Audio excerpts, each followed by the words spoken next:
Hello and welcome to Wisdom on Wednesday. Today I want to talk to you about strong-willed kids.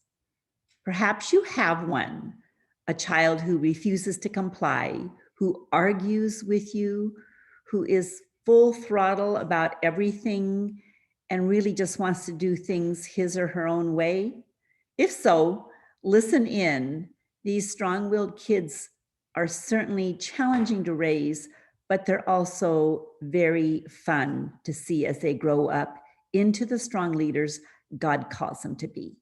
So you might be wondering, what exactly is a strong-willed child? And that is the child who, I'm going to look at my notes here so I don't miss anything. They refuse to comply. They don't do well being forced. They're going to test your limits over and over. And when they set their mind to something, it's really hard to get them to change course. They've got big, passionate feelings. They live life full throttle. They're often very courageous and spirited, prone to temper tantrums, definitely argumentative, and they'd rather do things their own way. They don't accept instruction very well. They desperately want to be in charge of themselves. I can really relate to this. Two of my grandkids are definitely strong-willed young boys. One of their names happens to be Will. Some of you know Will. Will's name is perfect for him because he's got an iron will. And I think it's amazing to watch because I've seen in this generation that God has brought many of these kids to us. And I think it's for a reason, because we need kids with this strength of character that strong-willed kids bring in, because they're also determined. They don't give up. They're not so afraid of making mistakes. They're passionate, enthusiastic, energetic. They bring a lot of life to a team or to a group of friends. They have deep, deep conviction, and they definitely have a mantle of leadership on them. So I want to talk to you about some tips, things that I've learned through the years that really will help you as you parent these kids, because they do need a certain style of parenting. They're simply not going to be that quiet, compliant child that simply does what you ask them to do. So first of all, really, really encourage you to avoid a power struggle with your strong-willed child. This is when you have a struggle over getting them to comply with something you really can't make them do. Like, try to make a strong-willed child care, or try to make a strong-willed child try to make them eat, try to make them quit throwing a fit. These are things you have no control over. And one of the things that I've learned through the years is that when you try to win a power struggle with a strong-willed child, you're probably going to lose and get dirty for it. These kids want to see you try to control something you can't, because when they win, they have power over you. And furthermore, what they want to do is get you to try to fall apart and get angry and melt and scream and throw a fit, because to them, that is winning. They have somehow controlled an adult and caused the adult to melt. These kids need a little different approach to training. And I would encourage you, as hard as it is sometimes, to stay calm and controlled when you're dealing with a strong-willed child.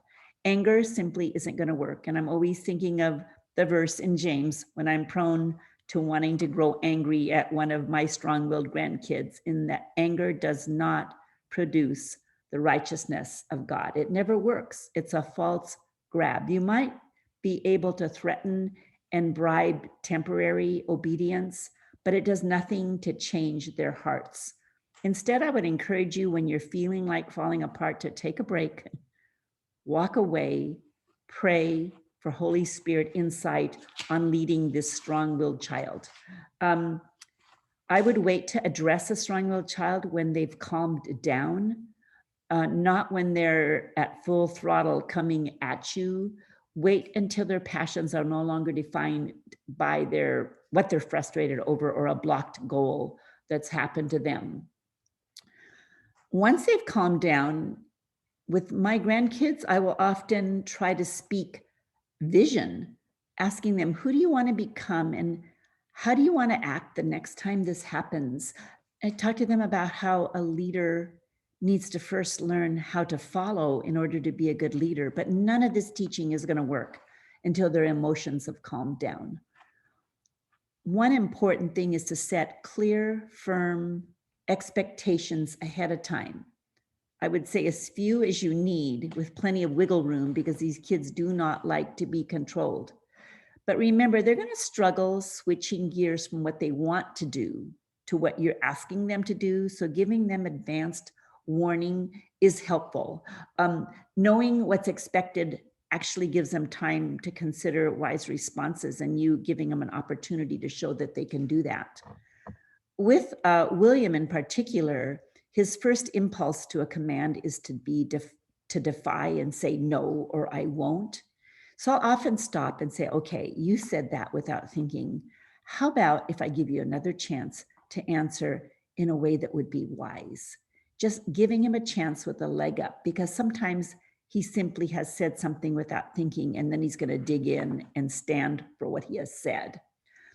Kids like Will and my Asa need a chance to be trusted again. They're going to make more mistakes. Strong-willed kids are going to make more mistakes than your little perfectionistic bent kids that we talked about last week because they're at full throttle. They're also going to do a lot of good things. So giving them a chance to try again, letting them know you believe in them, you believe in where they're going, is really life-giving to them. And one day at a time, one step at a time, they will become trustable leaders. With homework, if you're having a strong-willed child who refuses to work, use the school. Just as last week, a parent called me and I had a wonderful discussion with her strong-willed child and talked about what her role was in the parent's role. And of course, these strong-willed children are going to be very respectful when they need to someone at school, but use the school to back you up rather than getting into a power struggle with them. I give my strong-willed kids lots of opportunities to lead. I let them teach the younger kids. I let them be in a position where they can actually exercise some leadership. And this seems to really help. And I would encourage you to control the environment and yourself rather than trying to control them. Threats and bribes don't work because they feel controlled, but you can set expectations in a way that doesn't feel controlling, like telling them, if you tell a child, you better clean your room or I won't let you watch TV, that's a threat. It feels controlling, but saying kids who have picked up their room are welcome to watch TV puts the ownership on the child. It puts the onus of choice on them. You've simply set the standard. Telling them kids who read can play with a video game or whatever it is you want, that the outcomes are tied to their choice to choose well, and you're staying calm and collected. The other tip that I would suggest is to be an early responder. Don't be the person who's constantly giving your strong-willed child warnings, because they will take you to your very last warning and they know exactly how many warnings you're going to give. If you're a parent who's going to give 5 warnings, they will take you to that. And then the problem is that you're going to be giving warnings and then suddenly you're going to snap, and they know that. And then after that snap, you feel bad because you've overreacted. And so they're right back on the cycle of knowing they're going to get warned again because mom or dad feel guilty about how they overreacted. Set the standard early. Don't give them a lot of wiggle room. Strong-willed kids push limits because they want to know where the limit stops. And finally, establish rules together with them. Ask them what they think consequences should be or what the expectation should be. They're much more likely to follow guidelines and expectations that they've helped create. But I would just say in closing, be mindful with your spirited child. Maintain their sense of trust in your word. You want to say what you mean and mean what you say. so that they know that you're trustworthy.